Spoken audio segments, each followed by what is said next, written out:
To begin, visit ifm.com/US and search for the CR2042 I/O module. And then we just scroll down to Downloads.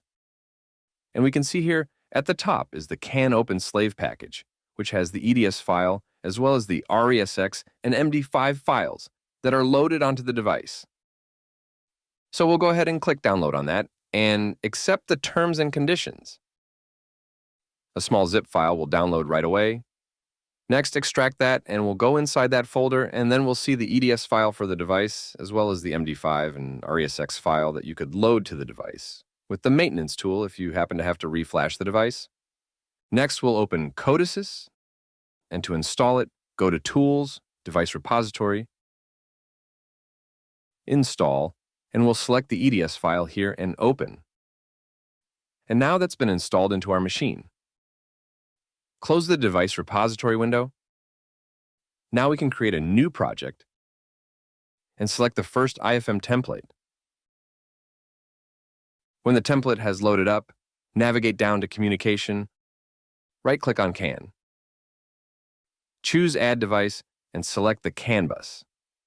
In this case, we'll choose the CAN bus for the 4.3-inch display, and then you can either close this or you can click on the CAN bus over here, and that will update this window.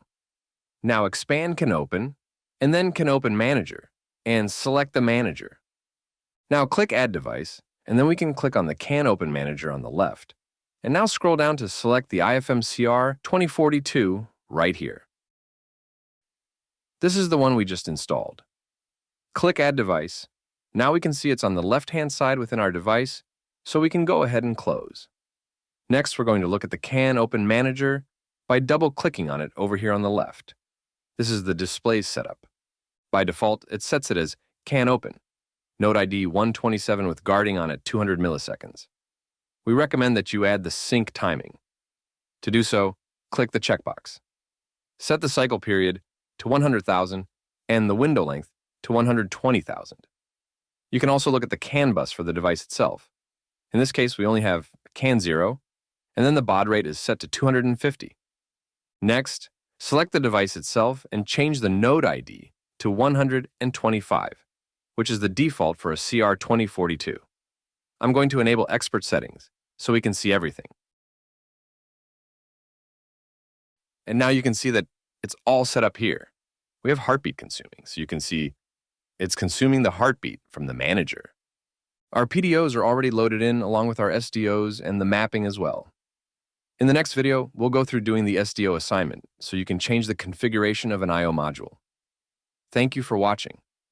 As always, you can check out our website for helpful information on any of our products, or contact us at info.us@ifm.com or call into 1-800-441-8246 to speak with somebody who can assist you. Thank you for your time and have a great day.